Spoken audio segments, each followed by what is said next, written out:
Muy buenos días, queridos hermanos y hermanas en el Señor.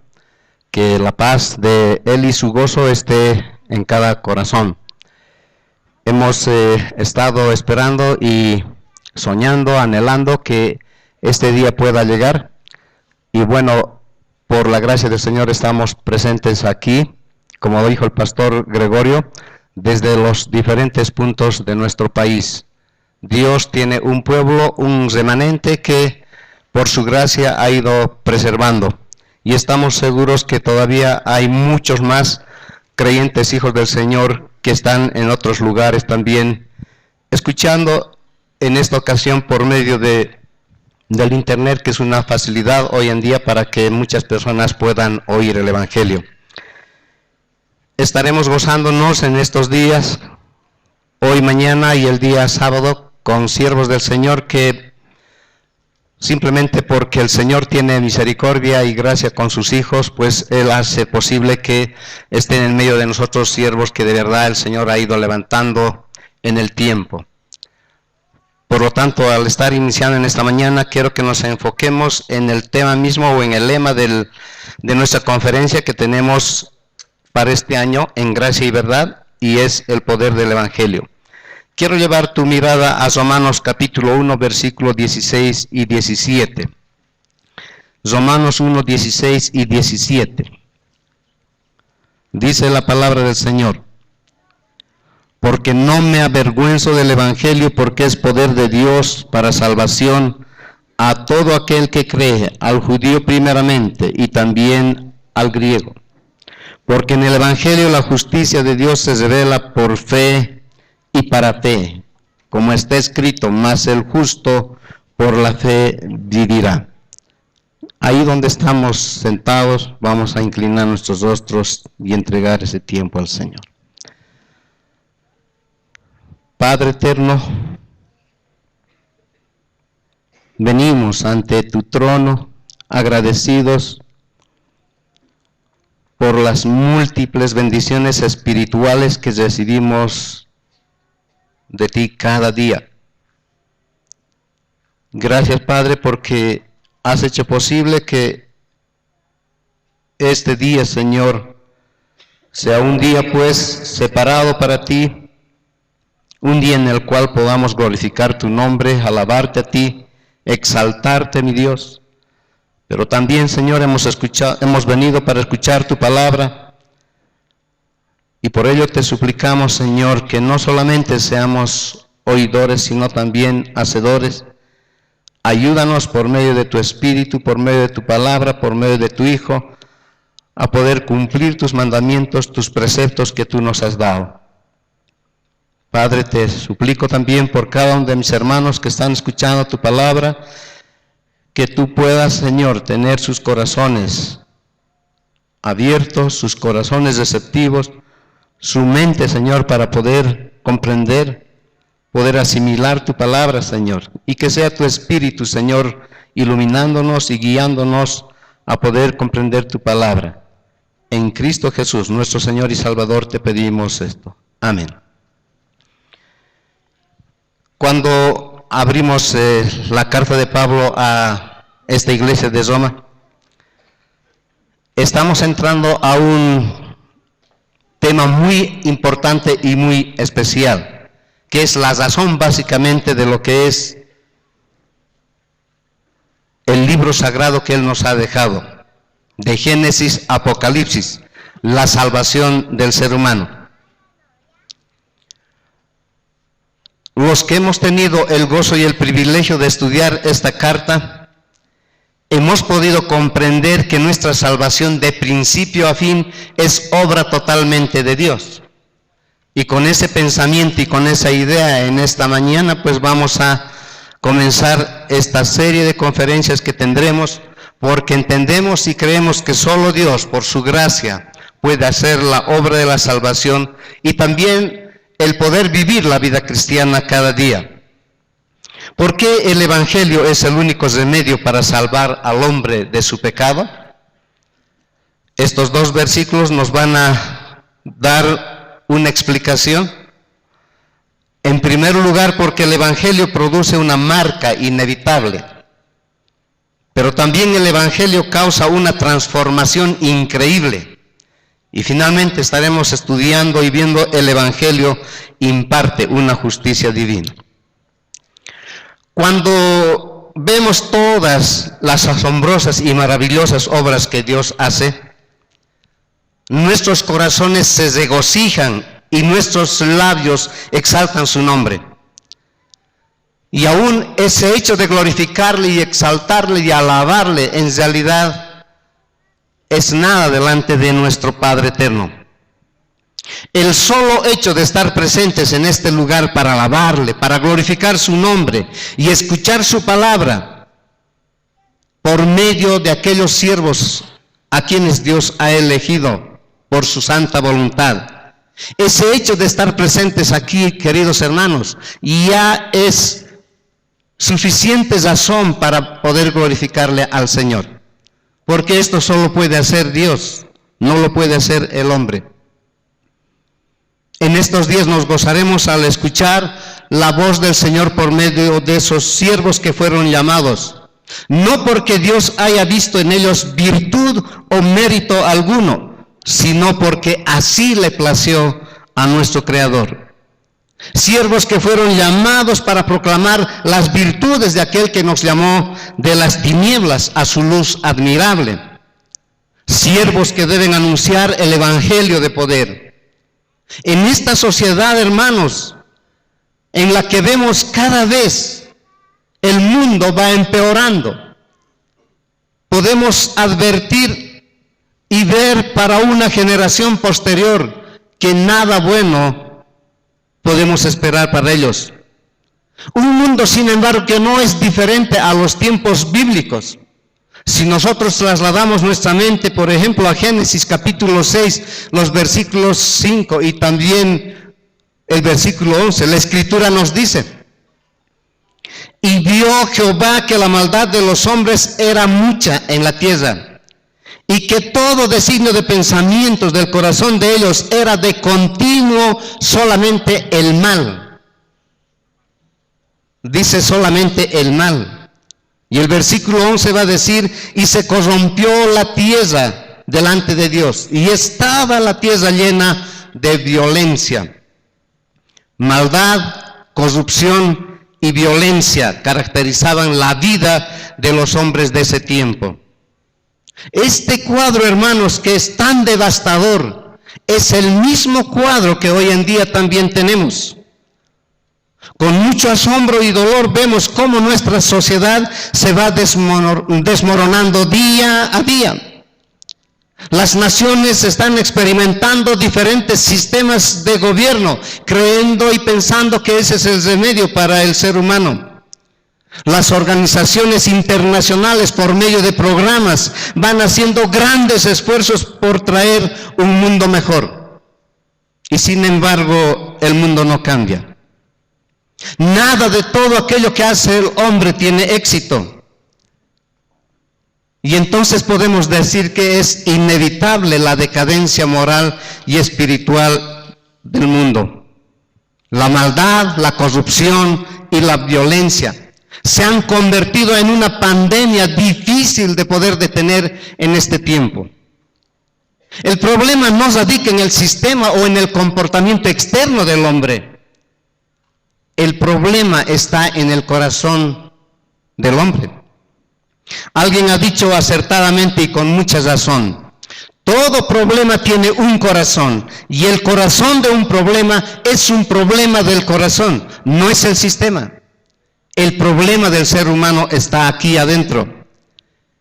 Esa es la verdadera causa del declive espiritual y moral del mundo entero. Cuando estamos frente a esta realidad, Pareciera que no hay esperanza para el mundo. Pareciera que no hay remedio y no hay solución para el mundo entero. Pero justamente, queridos hermanos, es ahí donde brilla la luz de la esperanza, el poder del Evangelio. Porque el Evangelio es el único remedio para salvar al hombre de su pecado. Ahí está la esperanza para el ser humano. Ahí está la esperanza para nuestro país. Ahí está la esperanza para nuestra familia. Ahí está la esperanza para el mundo entero. ¿Por qué el Evangelio es el único remedio para salvar al hombre de su pecado? En primer lugar, porque el Evangelio produce una marca inevitable. El versículo 16 dice en la parte A, porque no me avergüenzo del Evangelio. Ese Evangelio que cuando hace su obra en el corazón del hombre, uno no puede dejar de proclamarlo. Y la razón es porque traen buenas noticias para el que está perdido. Ese hombre y esa mujer que andan sin esperanza. El apóstol Pablo presenta el mensaje poderoso y lo hace con la valentía y con la urgencia que se quiere anunciar estas buenas nuevas. Y esa debería de ser también el corazón de cada uno de los que estamos aquí. En estos dos versículos que tenemos delante de nosotros, hermanos, están resumidos en realidad los 16 capítulos que tiene Romanos. El apóstol Pablo, por inspiración del Señor, por inspiración del Espíritu Santo, en las cartas que él ha dejado en esa época, y son tan actuales para nosotros, por lo general la dividió en dos partes. Una primera parte que introduce toda la parte doctrinal, la esencia, el fundamento de la salvación. Y posteriormente, después de hacer aquello, nos ha de dar las enseñanzas para la vida cristiana. Y Romanos es eso. Si tú estudias, vas a encontrar que del 1 hasta el capítulo 11, el apóstol Pablo va a hablar sobre este gran tema de la salvación del ser humano, la justificación del hombre en Jesucristo por medio de la fe. Eso lo va a hacer del 1 al 11. Pero llega al capítulo 2 hasta el capítulo 16, nos ha de enseñar el apóstol Pablo cómo ahora tiene que vivir este hombre que ha sido justificado por él. Aquí el apóstol Pablo nos presenta las enseñanzas más profundas referentes a la justificación y a la santificación del hombre. Aquí, mis hermanos, hay doctrinas de alta categoría, porque tratan nada más y nada menos que de la salvación del hombre, por lo que podemos denominar que Pablo nos presenta una doctrina de 48 quilates. Pablo no se avergüenza de proclamar este evangelio, porque es la buena nueva de Dios. En la frase que el apóstol Pablo introduce diciendo, porque no me avergüenzo del evangelio, sobresale una palabra muy importante y es la palabra vergüenza. No me avergüenzo. Este verbo, hermanos, está antecedido por un adverbio negativo, no. Y ese adverbio negativo en el idioma griego es el adverbio negativo más enfático y más fuerte que se utiliza en ese idioma. Por lo tanto, ¿qué está diciendo aquí el apóstol Pablo? Está declarando que no rehúsa proclamar públicamente su compromiso, su fidelidad, su obediencia a Cristo, su obediencia al Evangelio. En pocas palabras podríamos decir que no se avergonzaba de decir públicamente que era cristiano. Un término que el mundo lo acuñó a favor de los creyentes. Él no se avergonzaba de proclamar que Jesucristo no solamente era su Salvador, sino también su Señor. El Evangelio en el que hemos abierto los ojos, la mayoría de los que estamos aquí,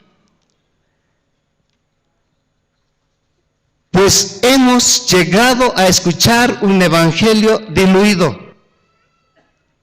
un Evangelio de fácil creer, donde simplemente se considera a Jesucristo como nuestro Salvador y nos olvidamos definitivamente de que Él es nuestro Señor.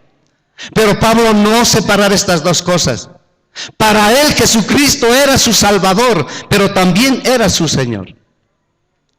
Muchos en este tiempo se avergüenzan del Evangelio porque tienen temor al ridículo, al rechazo de la sociedad, a no ser aceptados en los círculos donde se desenvuelven. La mayoría de la gente, especialmente, como se dice, la gente culta o de los estratos sociales elevados, como se dice, mis hermanos, tienen temor. Y tienen temor a dos cosas en particular. En primer lugar, a la vergüenza intelectual. Es a eso que tienen temor. Es el temor de creer que el Evangelio es para los ignorantes, no para los cultos. Por esta causa muchos prefieren rechazar el Evangelio. Un hombre que en la historia se levantó, Carlos Marx, escribió y el primer requisito para la felicidad de la gente es abolir la religión. Ha considerado Marx que la religión es el opio de los pueblos. Lastimosamente este pensamiento se ha extendido y ha calado hondo en la vida de muchas personas hoy en día. Pero Pablo dice lo opuesto. El Evangelio no es el opio. El Evangelio es el remedio para el hombre infeliz. Es el remedio para el hombre pecador. En segundo lugar, estas personas también tienen temor a la vergüenza social. Que si aceptan este Evangelio quedarán expuestos a la burla de las personas. Piensan que serán dejados, abandonados por sus amigos, por sus familiares.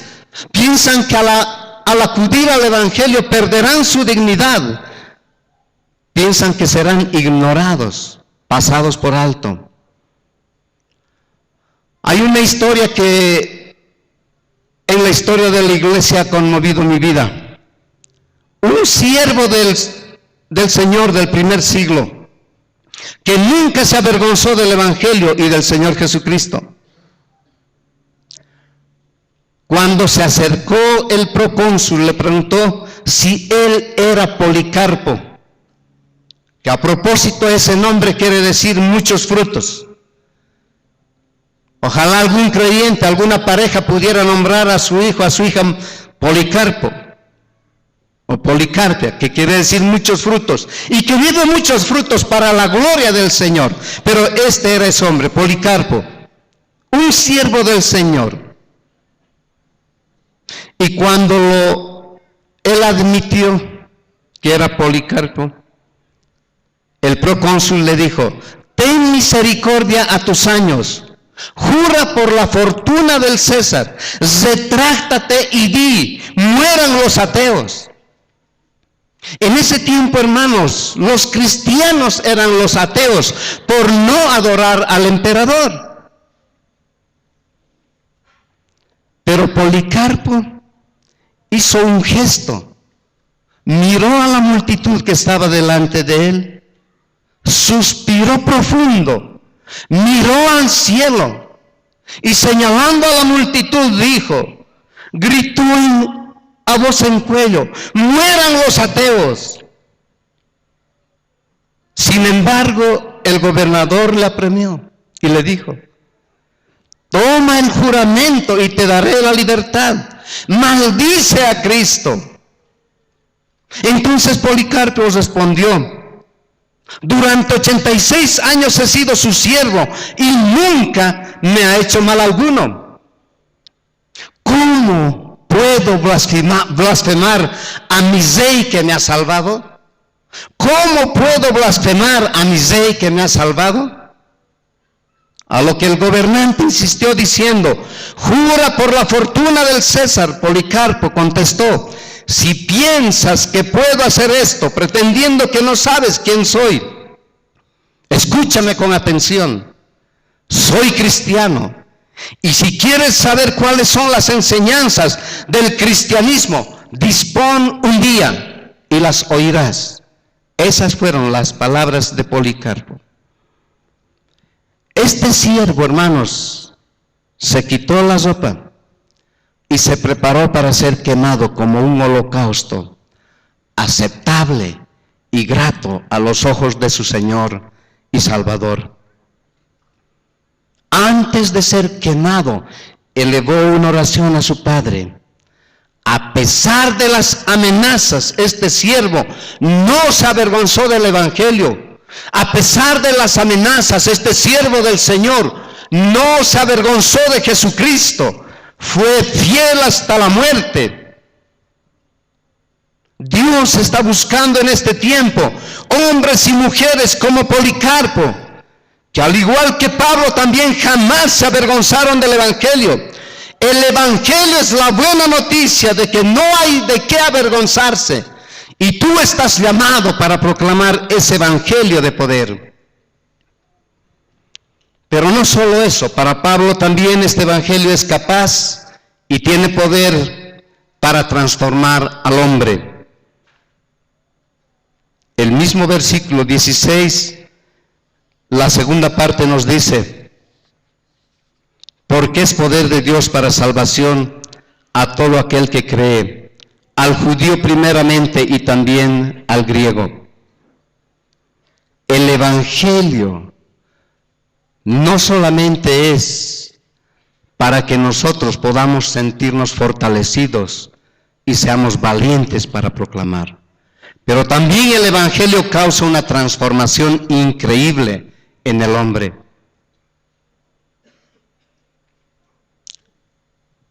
Viene a mi memoria una historia real de un niño que conocí en mi barrio.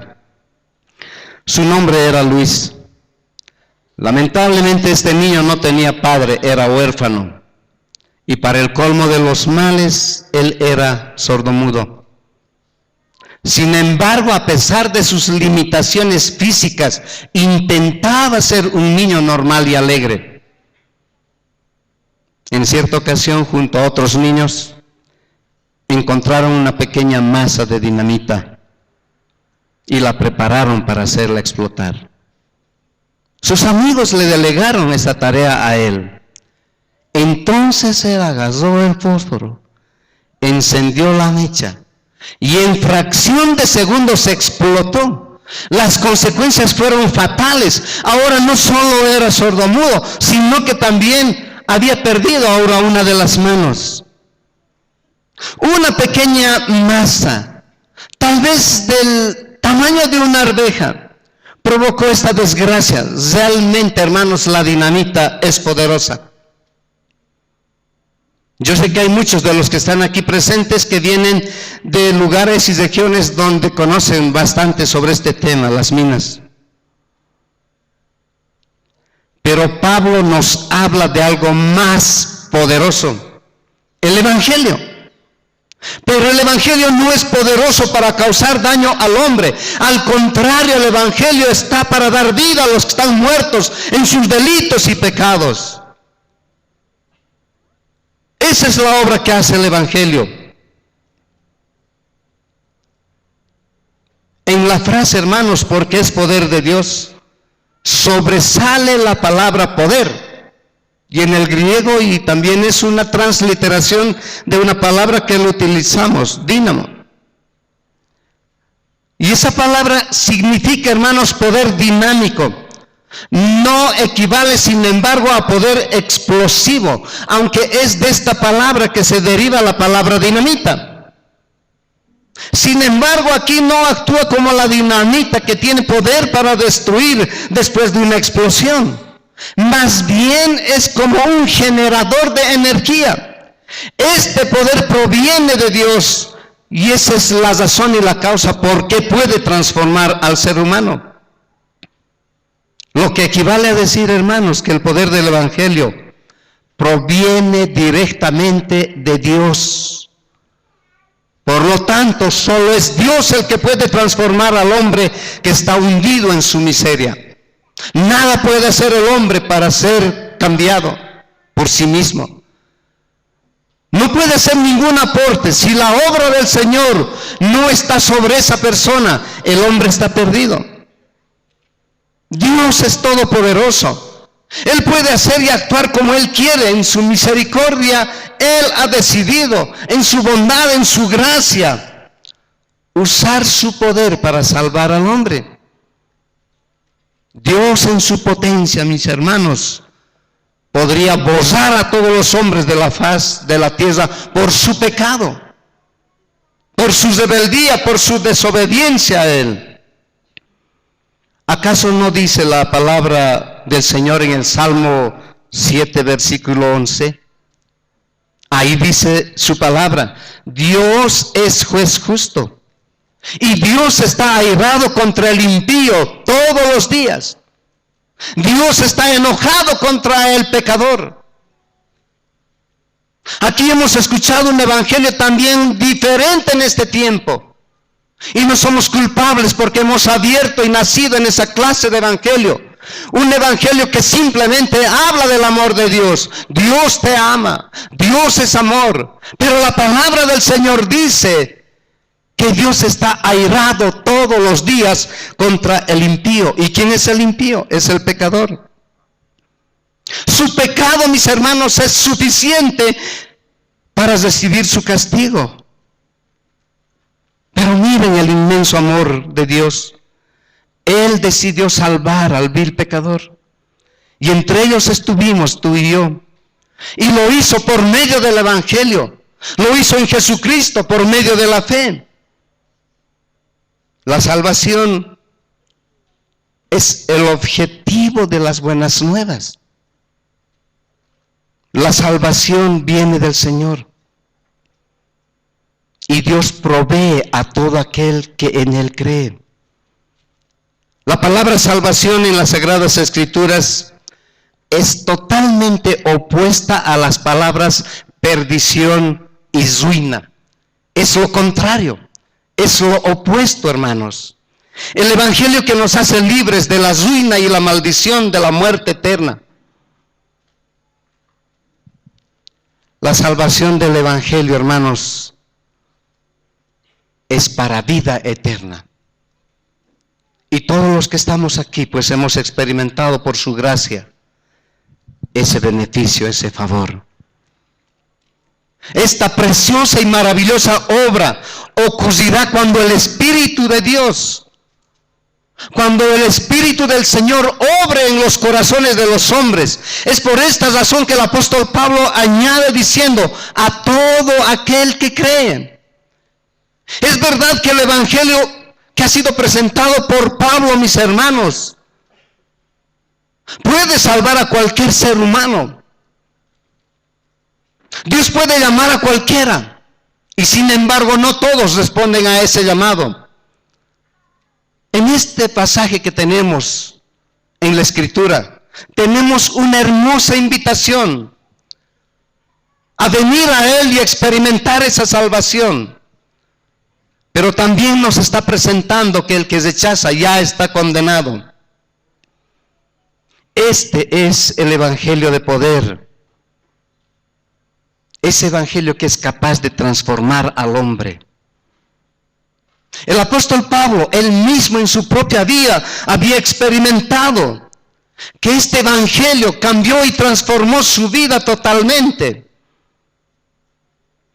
Y él podía hablar con autoridad y no tener temor y no avergonzarse del evangelio.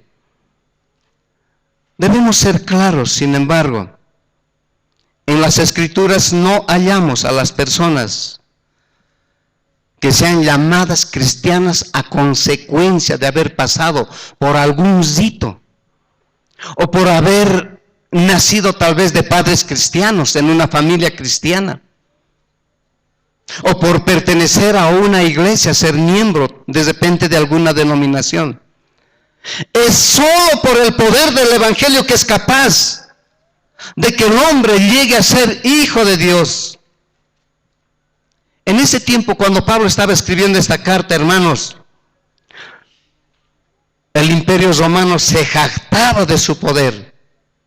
Ellos tenían el mejor ejército de ese tiempo. Con ese ejército poderoso ellos podían conquistar el mundo entero y ser el imperio más importante que la historia haya visto. Es en ese contexto que Pablo está proclamando esta gran noticia. Es como si el apóstol Pablo les estuviera diciendo: el evangelio que yo proclamo es más poderoso que el ejército que tiene Roma. Es más poderoso que el mismo emperador. Y por eso, hermanos, el emperador y todos sus seguidores en ese tiempo perseguían a los creyentes y principalmente a Pablo. El apóstol Pablo, sin embargo, también él dice en el pasaje que este evangelio, hermanos, es para el judío primeramente y también al griego. Aquí el apóstol Pablo está introduciendo el plan de Dios que tiene para el mundo entero, pero está indicando que ese plan de salvación fue revelado primeramente a los judíos. Pero en el corazón de Dios siempre estuvo también las naciones gentiles. Eso podemos ver nosotros en Génesis capítulo 12. Cuando el evangelio fue proclamado entre los judíos y muchos de ellos rechazaron el evangelio, el Señor en su misericordia y en sus planes eternos envió a Pablo a los gentiles a proclamar esta verdad. El apóstol Pablo fue un instrumento en las manos del Señor para proclamar a ese pueblo que también estaba en el corazón del Señor. Y por eso Pablo en su carta va a decir que ese gran muro que existía entre judíos y gentiles, pues ha sido derribado por el poder del evangelio. Hoy Dios tiene un pueblo, y ese pueblo, hermanos, que ha sido ganado por la sangre de su Hijo.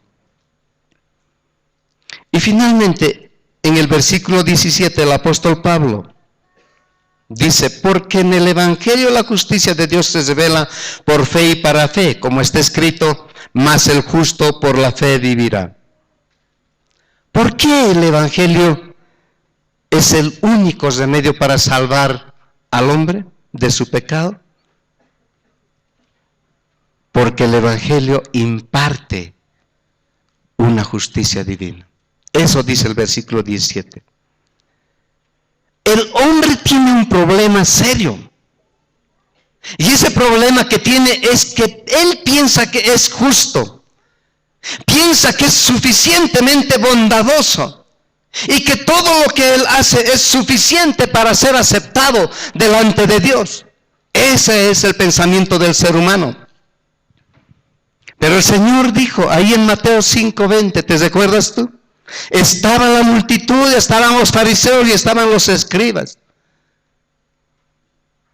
Y el Señor ahí estaba declarando: porque os digo, si vuestra justicia no fuere mayor que la de los escribas y la de los fariseos, no entraréis en el reino de los cielos.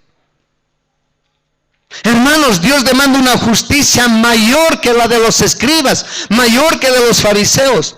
No que estos eran justos, sino que aparentaban. Tenían un manto de religiosidad que aparentaba externamente que eran justos delante de Dios. Tal vez podemos ilustrar esta verdad de Pablo de la siguiente manera. Si tú conoces al ganso,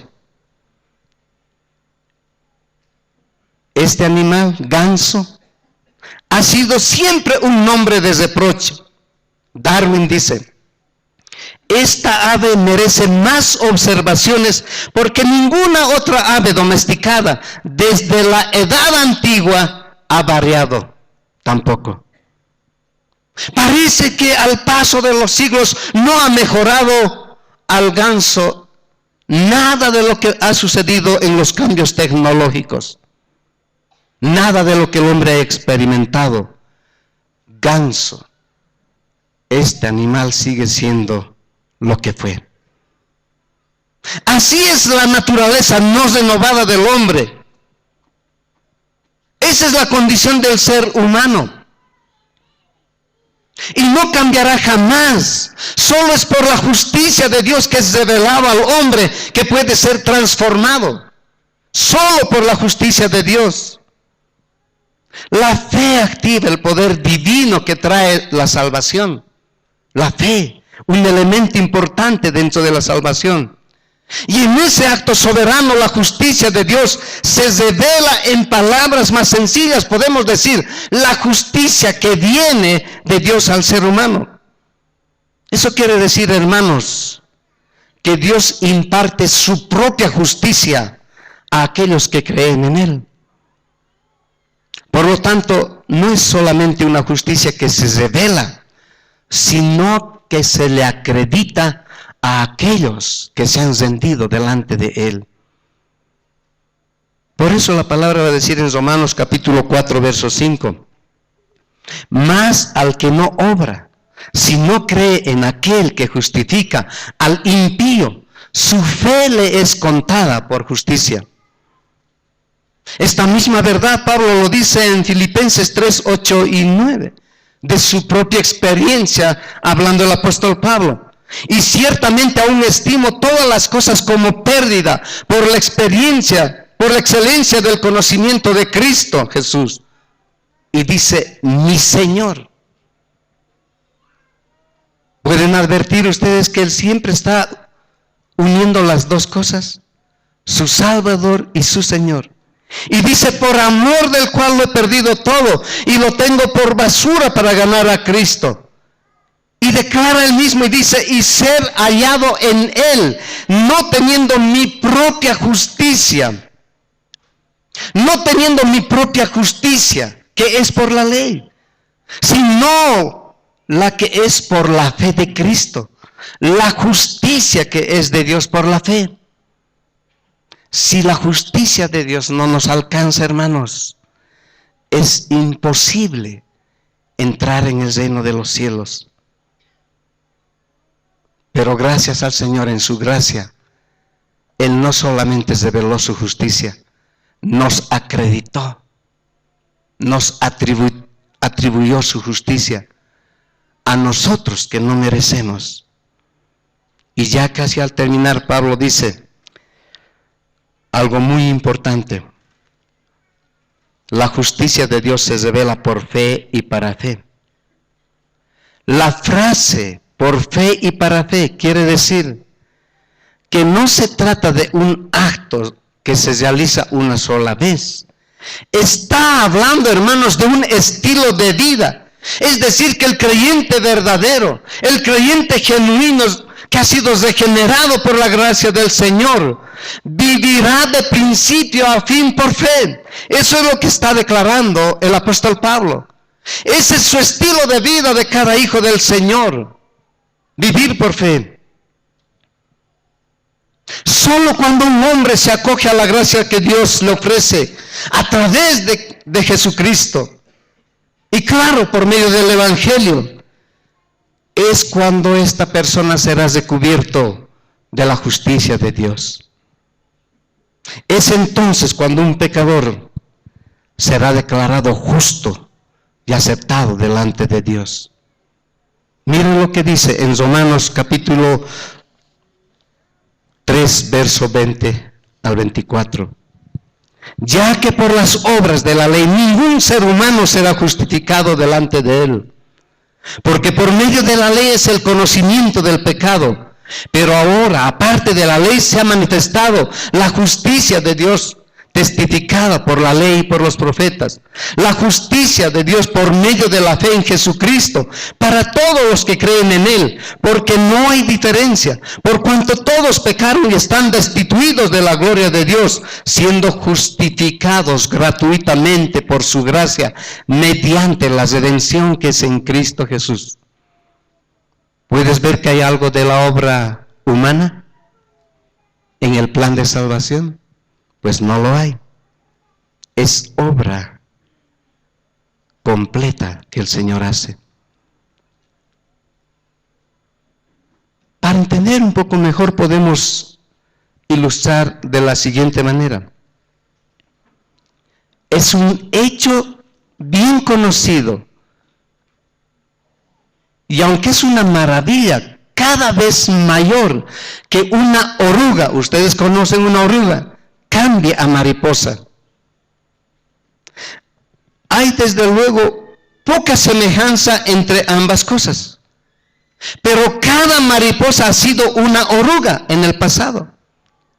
Las mariposas pueden verdaderamente decir, al mirar a las pobres orugas, ¿y así éramos nosotras? Y la respuesta será, claro. Pero hemos sido transformadas, dirán ellas. Así cada santo, mis hermanos, ha sido transformado por el poder del Evangelio, por esa maravillosa obra que Dios hizo en cada uno de los que estamos aquí. Él nos ha atribuido su justicia. Y por eso podemos ser vistos justos y santos delante del Señor. En cambio, el pecador oruga no conoce nada de los deleites del santo metamorfoseado a la nueva vida. No comprende. La única manera, hermanos, en que una oruga puede entrar en los goces de la vida de la mariposa es siendo hecha una nueva creación, llegando a nacer de nuevo, sufriendo una transformación. Esa oruga que es amante de las hojas de col no tiene capacidad para los nuevos movimientos y deleites de la mariposa, no está preparada. Tampoco puede la naturaleza pecadora del hombre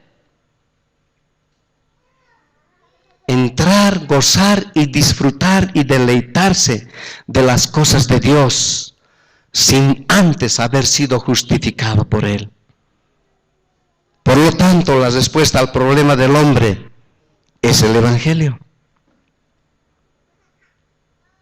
Es en Jesucristo. Es por medio de su cruz, ahí en el Calvario, que derramó su sangre. Ahí está el remedio para todo pecador. Ya casi al finalizar, el apóstol Pablo dice una gran declaración. Como está escrito.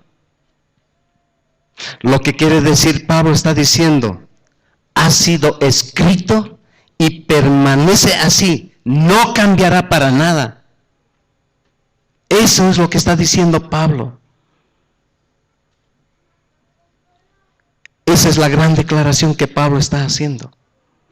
Y traslada la mente del ser humano al Antiguo Testamento. Nos lleva a Habacuc capítulo 2 versículo 4, donde dice, he aquí aquel cuya alma no es recta, se enorgullece.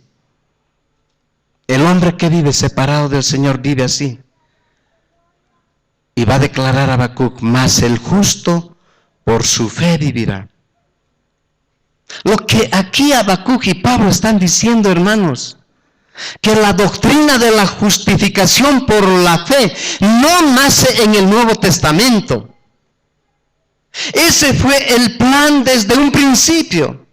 Ese fue el plan desde Génesis. Y ahí encontramos en la misma escritura un ejemplo, la vida de Abraham. Génesis 15:6 dice, y creyó a Jehová y le fue contado por justicia. Dios declaró justo a Abraham por la fe. Es la obra del Señor nuevamente. Cuando Pablo está diciendo, porque en el Evangelio la justicia de Dios se revela, está hablando, hermanos, de la justicia de Dios. Está diciendo que es la única justicia que Dios provee para quienes ejercitan su fe en Jesucristo, y es la única justicia que es aceptada por Él. Esta clase de justicia está ausente en todo ser humano. El hombre por naturaleza es injusto, por lo tanto no puede acercarse a Dios por sus propios méritos. Es solo cuando se acoge, hermanos, a la gracia que Dios le ofrece en el Evangelio. es solo el único camino para llegar al Señor. Hay dos verdades que Pablo las ha declarado, de fe en fe y el justo por la fe vivirá. Está diciendo de manera sencilla que toda la vida del creyente debe ser una vida de fe, desde la fe inicial que nos lleva a la salvación, hasta la fe final en la que veremos el rostro del Señor. La idea, hermanos, es que la fe que procede de Él es dirigida también hacia Él por medio de nuestras vidas. Y ahí es fácil entender lo que dice Jerry Cross en uno de sus libros. La vida cristiana no se vive a partir de la cruz, sino que la vida cristiana se vive a los pies de la cruz. No podemos nosotros separar el evangelio de nuestra vida. Por lo tanto, tú y yo estamos llamados a mirar continuamente al Señor y gozarnos y deleitarnos en Él. Quiero terminar diciendo, el evangelio de la gracia es el único camino para cualquier persona, sea judío o sea gentil. Es el único camino para aquel que quiere tener acceso a la presencia de Dios. Dios declara justo a todo aquel que se le acerca, recubierto con la justicia de su Salvador. Si aún todavía hubiera aquí alguien entre nosotros que no haya experimentado todavía esta gracia, pues aprópiese de esta salvación que Él ofrece en esta mañana. Y claro, es por medio de la fe en Jesucristo. Todos los que estamos aquí estamos llamados a abrazar la cruz de Cristo y apropiarnos de las palabras del Señor. Mas el justo por la fe vivirá. Vamos a orar, hermano.